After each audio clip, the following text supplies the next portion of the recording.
back to practice makeover. In this episode, Matt and Nina meet with Ray to discuss what it will take to integrate a robo-platform into their practice. I'm really excited because I've wanted to do this for so long, and we've talked about it, and now's the time to really sit down with Ray and figure out how. I know that we already have clients that would benefit from it and love it, and so I'm just very excited to get started. I think I've got to get Matt on board to be that way too. I'm very hopeful that Ray's going to come in and give us some great ideas on how to implement this to make it work for our practice, and it's just trying to make sure that Nina doesn't get too excited and we make things happen the right way, and I think that's where Ray's going to be a huge asset. So I'm looking forward to meeting Matt and Nina for this initial conversation because I know Matt has some reservations and Nina's really excited, and we've got to think through together all of what it's going to take to operationalize this and make it fly.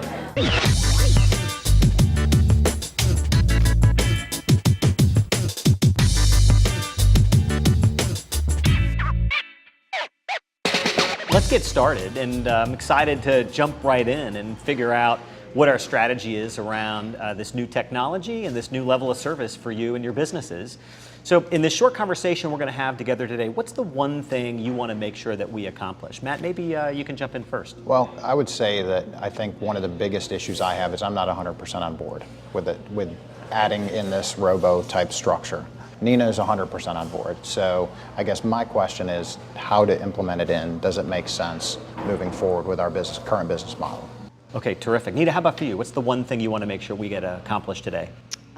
Looking at, does this make sense? I mean, I'm really on board, but maybe I haven't evaluated every angle. Matt and I often come to the same conclusion from different places, and so we just would like some guidance on making sure this doesn't dilute the current service and client base that we have and is messaged correctly to the people that we really want to serve through this opportunity.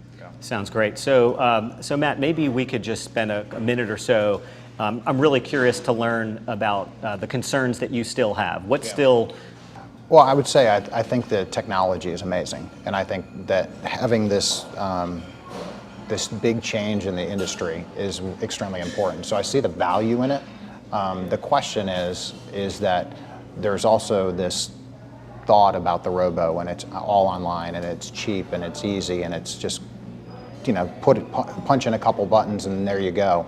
How does that fall into play with our business model? And that's the big concern I have, really, is where does it go, and how do we implement that into our business? That's not our business model, to set it and forget it and never talk to the people again. You know, we have a very close relationship to our clients, and we really want to make sure that that doesn't go away. So we're not here to, you know, service the masses necessarily. That's not the intention. It's the people that could really benefit from it. Do we implement it so that we can utilize it? And to be competitive, you know, we're young, we're looking at future value. So if our firm's going to be here and we have national clients for 10, 20, 30 years or longer, you know, what does that look like? What does the future of this industry look like? And we think that it's here, and the that technology robo is not going away. Yeah, the technology is amazing, and that's where things are going, and that's what we need in the industry. I mean, I think it's a huge crisis. I think that there's less advisors out there providing quality advice, and there's more people that need quality advice, and I think this is a great outlet for them. So let's talk about your current ideal client and how you describe the kind of ideal client that maybe is really suitable for this new level of service and offering. What would you say? So our ideal client is someone that really enjoys our relationship. They respect us, they appreciate our advice. So that's kind of one thing, and that's part of how we qualify the clients that we work with, but they also have a need. So they need financial planning, they need asset management, someone looking at their big picture, and that's really what we do, and I think we're very good at really taking the whole comprehensive plan into play, not just the one-offs.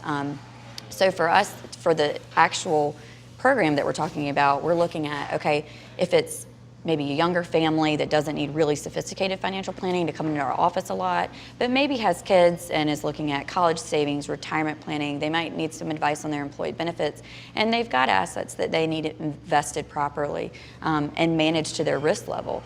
I don't think they have that anywhere, and the issue with that is you've got firms that aren't servicing them. We're a natural market for them because we're around them. We're the same age. Our families are in the same position. So we want to really help them and help as many as we can, but the way we're doing it right now is not that feasible. To me, this technology is a no-brainer. I think it leverages it leverages it in a way that we can just do more for more. Got it. So it sounds like you're really clear about the kind of clients you want to serve today in really that holistic wealth management way, while also providing a level of service to a group of clients who maybe aren't ready for that yet.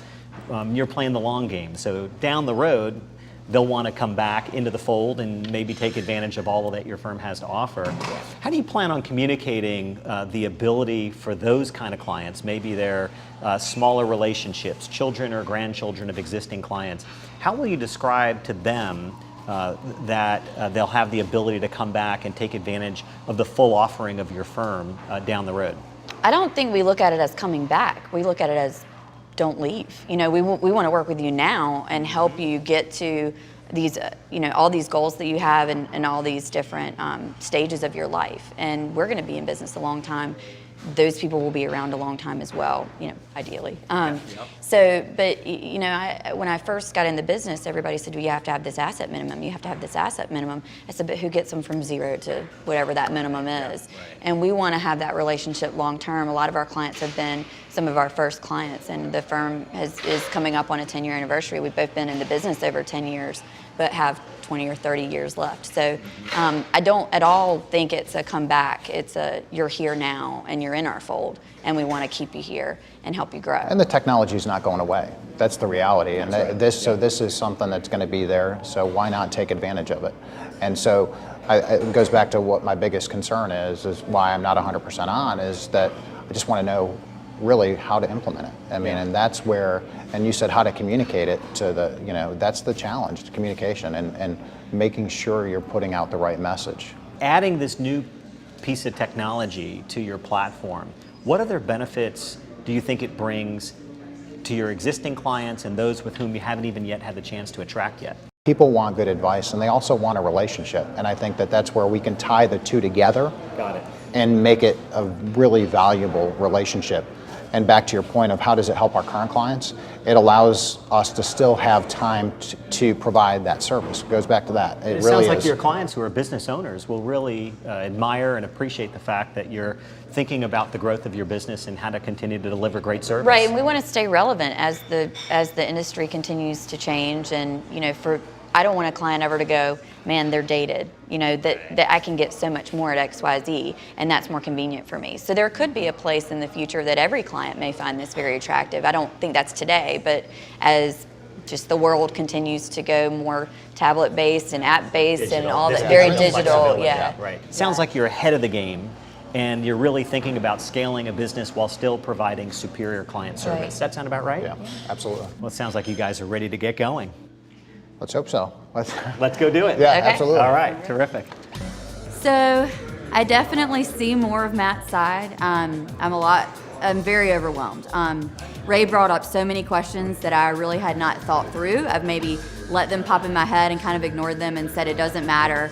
We just need to get it started and we'll figure it out, but that's really not the best way to do it. If we do it, we want to do it really well. And I think sitting down and really talking about it with someone else helped me to not be as gung-ho, which is maybe good, and more think through the process of implementation and look at the way Matt was thinking about it and make sure that we are ready. And maybe now I don't know that we are. I think we have to figure that out some more. I feel much better now than I did.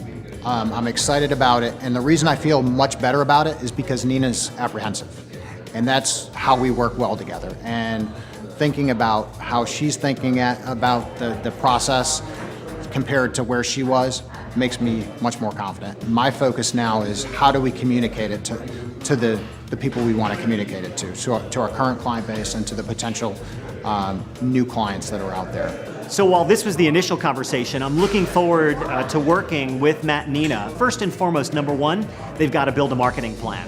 We've got to really think through how they want to go to market, how they want to communicate this message to existing clients and prospective clients. Number two, they've got to really work on their messaging. They've got to really be clear about how they're going to consistently deliver the message in the marketplace for the future of their firm. And number three, they've got to identify, by partnering with the consultant here, Aaron, at Riskalyze, what's worked for advisors, what hasn't worked for advisors in the past, and how to truly operationalize this. There's some technical bits about how they need to install this, and I know Aaron can help them with that.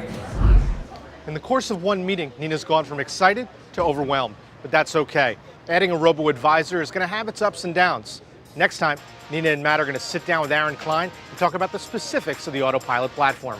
Good morning. Great cup of coffee.